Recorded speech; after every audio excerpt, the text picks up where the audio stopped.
Petrol सस्ता नहीं होया यार तुसी आजादी दी जंग लै लो वो पेट्रोल असी तुहानू सस्ता करा देने लेकिन असी आख्या कि नचन वालियां दे पुत्र आजादी दी जंग नहीं लड़ सकते।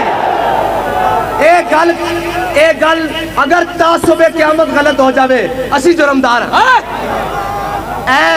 10 तारीख आखिरी तारीख है, कोई अल्टीमेटम नहीं। 11 तारीख को इंशाअल्लाह लॉन्ग मार्च होएगा और इस्लामाबाद की तरफ होएगा।